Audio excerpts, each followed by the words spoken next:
Model code of கான்டாக்டுக்கு உண்டான அனைத்து நடவடிக்கைகளும் மாவட்ட நிர்வாகத்தால் மேற்கொள்ளப்பட்டு வருகிறது.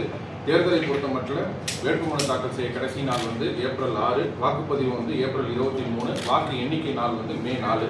கிருஷ்ணகிரி மாவட்டத்தில் மொத்தம் 15,54,040 வாக்காளர்கள் இருக்காங்க.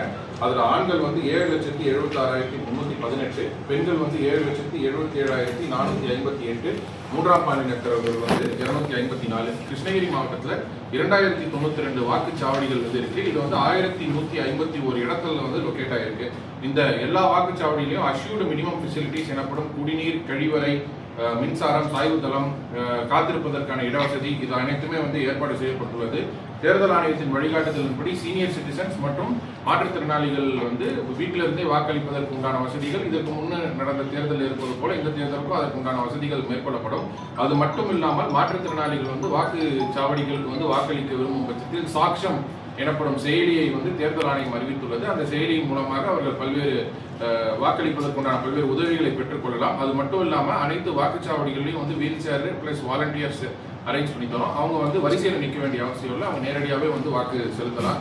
அதே மாதிரி இந்த தேர்தலில் வாக்காளர்கள் வாக்களிப்பதற்கு ஏதுவாக ஓட்டர் இன்ஃபர்மேஷன் ஸ்லிப் இன்னும் வசதியாக அவர்களுடைய வரிசை என்ன, அவர்கள் எந்த வாக்குச்சாவடியில் வாக்களிக்க வேண்டும் என்பதெல்லாம் பிரதானமாக இடம்பெற்ற அந்த ஓட்டர் இன்ஃபர்மேஷன் ஸ்லிப் நம்ம எல்லா வாக்காளர்களுக்கும் தேர்தலுக்கு முன்னாடி நம்ம கொடுத்துருவோம். அதே மாதிரி இந்த தேர்தலில் 30 புதிய முன்னெடுப்புகளை தேர்தல் ஆணையம் முன்னெடுத்துள்ளது.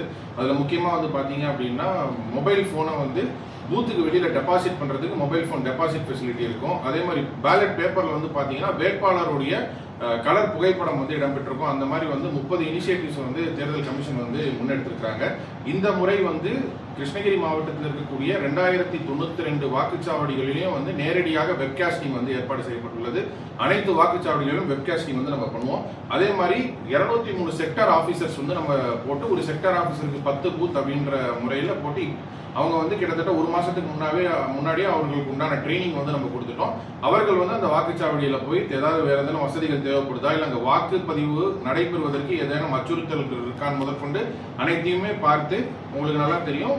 வாக்குப்பதிவு நாளன்னைக்கு எல்லா மெட்டீரியலுமே அவங்க தான் கொண்டு போயிட்டு அந்த ரூட்டை கரெக்டாக பார்த்துப்பாங்க.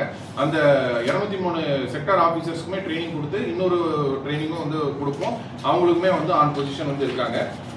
தேர்தல் ஆணையம் பாத்தீங்கன்னா ஒவ்வொரு கான்ஸ்டிடுவன்சிக்குமே general observer, expenditure observer, police observer இவங்களை நியமிப்பாங்க. இவர்கள் நம்மளுடைய மாவட்டத்திற்கு வந்த உடனே அவர்களுடைய பெயர் விவரம், அவர்களுடைய தொடர்பு எண் எல்லாமே நம்ம ஒரு பிரஸ் ரிலீஸா கொடுப்போம். அவங்க கிட்டயும் யாராவது பேசணும்னு நினைச்சாலும் பேசலாம். அதே மாதிரி மாடல் கோட் ஆஃப் கான்டாக்ட் முழுமையான முறையில் மாவட்டத்தில் அமல்படுத்தப்படும். இதுல 24 மணி நேரத்தில் என்னென்ன பண்ணணும், 72 மணி நேரத்துக்குள்ள என்னென்ன பண்ணணும் அப்படின்னு சொல்லிட்டு தேர்தல் ஆணையம் உத்தரவிட்டுள்ளது. அந்த உத்தரவின்படி அனைத்து நடவடிக்கைகளும் மேற்கொள்ளப்படும். அதே மாதிரி முக்கியமான கவர்மெண்ட் பிரெமைசஸ்ல இருக்கக்கூடிய அரசியல் தலைவர்களுடைய புகைப்படங்கள், புதிதாக ஸ்கீம்ஸ் அனௌன்ஸ் பண்ணாதது, இதுக்கு மேல எந்த ஒரு புதிய பணியை துவங்காமல் இருப்பது போன்ற மாடல் கோட் ஆஃப் கான்டாக்ட் பணிகள் முழுமையாக ஏற்பாடு செய்யப்படும். நம்மளுடைய மாவட்டத்தில் பாத்தீங்க அப்படின்னா 3 தொகுதிகளுக்கு அதர் ஸ்டேட் பார்டர்ஸும் இருக்கு. நம்ம கிட்டத்தட்ட ஒரு 250 கிலோமீட்டர் நம்மளுக்கு கர்நாடகாவோட பார்டரும், ஒரு 60 கிலோமீட்டர் ஆந்திராவோட பார்டரும் நம்மளுக்கு இருக்கு. நம்மளுக்கு already 9 check post police manned check post இருக்கு. அது இல்லாமல் இந்த தேர்தலுக்காக கூடுதலாக 6 செக் போஸ்ட் உருவாக்கி நம்ம இந்த தேர்தலை நியாயமாக ஃப்ரீ அண்ட் ஃபேராக இன்டியூஸ்மெண்ட் இல்லாமல் நடத்துறதுக்கு உண்டான அனைத்து நடவடிக்கைகளையும் நாம் மேற்கொள்வோம்.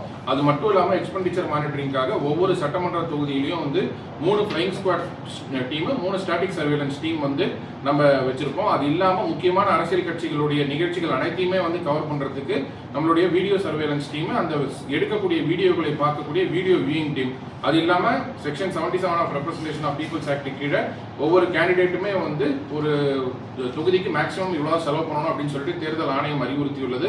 அந்த படி அவங்க செலவு பண்றாங்களான்னு பாக்குறதுக்கு ஷேடோ ரெஜிஸ்டர் ஆஃப் எக்ஸ்பெண்டிச்சர் அதையுமே நம்ம மெயின்டைன் பண்ணி இதை கண்காணிக்கிறதுக்கு ஒரு எக்ஸ்பெண்டிச்சர் மானிட்டரிங் டீம் நம்ம கான்ஸ்டிடுவன்சி லெவலையும் டிஸ்ட்ரிக்ட் லெவலையும் இருக்கும்.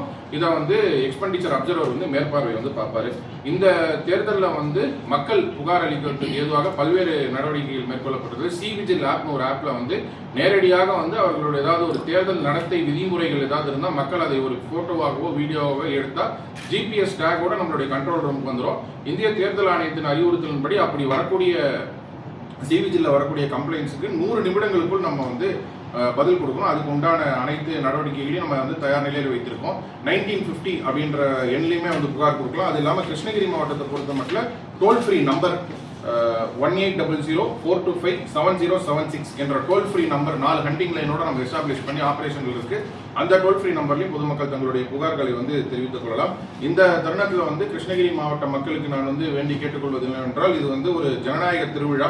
அதனால வந்து அனைவரும் தவறாமல் வந்து வாக்களித்து தங்களுடைய ஜனநாயக கடமையை ஆற்ற வேண்டும் என்று கேட்டுக்கொள்கிறேன். இதுக்கு மேலே வந்து ஃபர்தராக என்னென்ன இன்ஃபர்மேஷன் வருதோ ஒரு ஃப்ரீக்வெண்ட்டாக உங்கள் அனைவரையும் சந்தித்து மாவட்ட நிர்வாகத்தின் மூலமாக அந்த கம்யூனிகேஷன் வந்து கரெக்டாக கொடுப்போம் என்பதையும் தெரிவித்துக் கொள்கிறேன். நம்ம ஆல்ரெடி நம்மளுக்கு வந்து ஒரு 50 மலை கிராமங்கள் வந்து பார்த்தீங்கன்னா கம்யூனிகேஷன் இஷ்யூஸ் இருக்கு. ப்ளஸ் 68 மலை கிராமங்கள் வந்து பார்த்தீங்கன்னா ரேண்டமைசேஷன், ப்ரீ ரேண்டமைசேஷன் சொல்லுவாங்க. தொழுவுப்பேட்டா, குள்ளட்டி அந்த மாதிரி இடத்துக்குலாம் வந்து ப்ரீ ரேண்டமைசேஷன். அதில் எல்லாமே வந்து நம்மளுக்கு ஒன் டே ப்ரியர் தான். எதுவுமே வந்து நம்ம ஒரு 2 நாளைக்கு முன்னாடி ஆரம்பிக்கிற மாதிரி இல்லை. ஸோ அதுக்கு உண்டான அனைத்து ஏற்பாடுகளும் பண்ணியிருக்கோம். இந்த தடவை நிறைய மலை கிராமங்களுக்கு வந்து சாலை வசதி ஏற்படுத்தி கொடுத்துருக்கோம். அதனால வந்து அந்த பிரச்சனைகள் பெருசாக வரதுக்கு உண்டான வாய்ப்புகள் இல்லை. சொல்றீங்க சார், குறிப்பாக அந்த 50,000 மேலே கேஷ் எடுத்து போகிறது பெரிய இஷ்யூவாக இருக்குது. ஏன்னா இப்போ அடுத்தடுத்து உகாதி பண்டிகை, ஃபெஸ்டிவல்ஸ் வராங்க, நிறைய வியாபாரிகள் வாங்க போவாங்க. அப்போ போகும்போது ஸ்குவாட் வந்து பணத்தை பிடிச்சி வச்சு கேட்குறாங்க. அவங்களுக்கு என்ன சொல்ல வருது? பொதுமக்கள் வந்து உரிய ஆவணங்கள் இல்லாம பெரிய அளவில் 50,000 ரூபாய்க்கு மேல கேஷோ இல்ல விலை உயர்ந்த பொருட்களோ கொண்டு போகும்போது வந்து உரிய ஆவணங்கள் இல்லாம கொண்டு போனா பறிமுதல் செய்யப்படும். ஆவணங்களோடு இருந்துச்சுன்னா பறிமுதல் செய்யப்படாது. இப்போ ஏடிஎம்ல இருந்து ஃப்ரெஷ்ஷா எடுத்து வராங்க, ஏடிஎம் ஸ்லிப் இருந்தா பரவாயில்ல. பட் எந்த ஆவணமே இல்லாம வந்து கேஷ் அண்ட் எக்ஸ்பென்சிவ் ஐட்டம்ஸ் வந்து கொண்டு போனாங்க அப்படின்னா கண்டிப்பான முறையில் எஃப்எஸ்டி எஸ்எஸ்டி மூலமாக பறிமுதல் செய்யப்படும். அதே மாதிரி நம்மளுடைய இதுல வந்து ஒரு டீம் இருக்காங்க. அந்த டீம் வந்து ஏதாவது நீங்க தவறுதலாக பறிமுதல் பண்ணிட்டாங்க, இது ஒரு ஜெனுவனான இது அப்படின்னு நினைச்சாங்கன்னா எங்ககிட்ட ரெப்ரசென்ட் பண்ணா வித்தின் 72 ஹவர்ஸ் வந்து அதுக்கு உண்டான ரிலீஸ் பண்றதுக்கு உண்டான நடவடிக்கைகளை நாங்கள் வந்து ஏற்படுவோம். இதுல ஒரு சில இடத்துல எஸ்ஓபிஸ் ஃப்ரேம் பண்ணிருக்காங்க. உதாரணத்துக்கு வந்து ஜெம்ஸ் அண்ட் ஜுவல்லர்ஸ் அசோசியேஷன் வந்து பாத்தீங்கன்னா ஒரு எஸ்ஓபி மாதிரி ஃப்ரேம் பண்ணிருக்கோம். ஒரு விலை உயர்ந்த பொருட்கள் கொண்டு போகணும், என்னென்ன டாக்குமெண்ட்ஸ் கொண்டு போகணும் அப்படின்றதெல்லாம் வந்து அங்கே அந்த டாக்குமெண்ட்ஸ் அவங்க கரெக்டாக வச்சிருந்தாங்கன்னா எந்த விதமான பிரச்சனையுமே கிடையாது. But suspicious movement of cash, வேல்யூபிளான ஐட்டம்ஸ், முக்கியமாக ஃப்ரீபீஸ், அதை வந்து கண்டிப்பான முறையில் ப்ராப்பர் டாக்குமெண்ட்ஸ் இல்லை அப்படின்னா வந்து எஃப்எஸ்டி அண்ட் எஸ்எஸ்டி வந்து அதை சீஸ் பண்ணுறதுக்கான நடவடிக்கைகள் எடுப்பாங்க. ஃப்ளைங் ஸ்குவாட்ஸ் ஒரு இப்போதைக்கு ஒரு கான்ஸ்டிடுவன்சிக்கு 3 ஃப்ளைங் ஸ்குவாட், 3 எஸ்எஸ்டி அரேஞ்ச் பண்ணுவோம். ஸோ ஜென்ரலாகவே இந்த பணம் எடுத்துகிட்டு போகிறதுல பிரச்சனைனால நம்ம கிராமங்கள் எல்லாமே ஆடு மாடு வியாபாரிகள் இருக்கிறாங்க. அவங்க எல்லாமே கையில் தான் பணம் கொடுத்து பணம் வாங்கிக்கிறாங்க. அதுக்கு பில்ஸ் இருக்காது, ஒன்றும் இருக்காது. அவங்க ஒவ்வொரு தேர்தலையும் பாதிக்கப்பட்டு கடந்த 2 தேர்தல்களில் இந்த மாதிரி கம்ப்ளைண்ட் வந்து ரூரல் ஏரியாவில் நாங்கள் வந்து இந்த மாதிரி ஆட்டு சந்தைக்கு போனோம், மாட்டு சந்தைக்கு போனோம் அப்படின்ற மாதிரி இஷ்யூஸ் வந்து நம்மளுக்கு பெருசாக வரல. அப்படி வந்துச்சுன்னா நாங்கள் அதுக்கு உண்டான நடவடிக்கைகள் அது வந்து நாங்கள் ஏற்பாடு பண்ணுவோம். அங்கே அதர் டிஸ்ட்ரிக்ட்லேருந்து வரக்கூடிய வியாபாரிங்க பல்காக ஒரு அமௌண்ட்டு கொண்டு வந்து இந்த மார்க்கெட்டில் பர்ச்சேஸ் பண்ணிட்டு போகிறாங்க. ஒரு 50 ஆடு 100 ஆடுன்னு சொல்லி ஆடு மாடு வாங்கிட்டு போகிறாங்க. இந்த ஃபெஸ்டிவல் தான் உகாதி அண்டு ரம்ஜான். அது மாதிரி டைமில் வந்து அவங்க மினிமம் அவங்க கொண்டு வரணும் 5 லட்சம் 10 லட்சம் கொண்டு வரணும். 5 லட்சம் 10 லட்சம் வித்தவுட் ப்ராப்பர் டாக்குமெண்டேஷன் கொண்டு வந்தால் கண்டிப்பான முறையில் சீஸ் பண்ண தான் செய்யும். வந்து டாக்குமெண்டேஷன் இல்லாமல் 5 லட்சம் அப்படின்றது ஒரு பெரிய தொகை. 50,000க்கு மேலே இருக்கக்கூடாது. 5 லட்சம் கேஷ் ட்ரான்சாக்ஷன் முதல் பண்ணணும் அப்படின்ற பட்சத்தில் கண்டிப்பான முறையில் அவங்க ப்ராப்பர் டாக்குமெண்டேஷன் இருக்குன்னா ஒன்றும் இஷ்யூ அதை நாங்கள் வந்து ஃபார்ம் குவாலிட்டி அப்படின்றது வந்து உங்களுடைய வாக்குச்சாவடி நிலை அலுவலர்கள் கொண்டு வந்து உங்ககிட்ட கொடுப்பாங்க. அந்த ஃபார்ம் குவாலிட்டியில் உங்களுக்கு 2 ஆப்ஷன். ஒன்று நீங்கள் வீட்டில் இருந்து ஓட்டு போடணும்னு விருப்பப்பட்டீங்கன்னா ஃபார்ம் குவாலிட்டி வந்து நிரப்பி கொடுக்கலாம். இல்லை நான் வாக்குச்சாவடிக்கு போய் நான் ஓட்டு போட்டுக்கிறேன்னா ஃபார்ம் குவாலிட்டி கொடுக்க வேண்டிய அவசியம் இல்லை. யாரெல்லாம் ஃபார்ம் குவாலிட்டி கொடுத்தாங்களோ அவர்களுக்குலாம் நம்ம வந்து போஸ்டல் பேலட் வீட்டிலே போய் வந்து அந்த செக்டர் ஆஃபீஸர் மூலமாக வந்து வாங்குவதற்குண்டான அனைத்து நடவடிக்கைகளும் இருக்கும். ஸோ பிஎல்ஓ வந்து ஃபார்ம் குவாலிட்டி கொடுப்பாங்க. வரல அப்படின்னா தொடர்புடைய ரிட்டர்னிங் ஆஃபீஸர் நீங்கள் தொடர்பு கொண்டீங்கன்னா அவங்களும் வந்து உங்களுக்கு எவ்வளோ பட்டாலியன் ஸ்ட்ரென்த் வந்துருக்காங்க? ஒரு கம்பெனி 60 பேர் 90 பேர் ஃபர்தராக அதான் ஃபர்தராக இப்போ நம்ம ரெக்யர்மெண்ட்லாம் கொடுத்துருக்கோம். கலெக்ஷன் டிப்ளாய்மெண்ட் நார்ம்ஸ் இருக்குது, அது ஃபைனலைஸ் பண்ணி இந்த 11 செக் போஸ்ட் எப்படி sir border check post? Already 9 check post function ஆகிட்டு இருக்கு. இன்னும் 6 செக் போஸ்ட் ஃபங்க்ஷன் ஆரம்பிச்சோம். எல்லாமே கம்ப்ளீட்லி சிசிடிவி மாதிரி. அது இல்லாமல் உங்களுக்கே நல்லா தெரியும், 33 இடத்துல நம்ம ANPR cameras, artificial intelligence cameras install பண்ணி ஒரு 2 நாட்கள் முன்னாடி தான் அதையுமே வந்து நம்ம ஓப்பன் பண்ணி வச்சோம். அதுவுமே வந்து நம்ம இந்த தேர்தல் பணிக்காக நம்மளுக்கு வந்து பயனுள்ளதாக இருக்குது.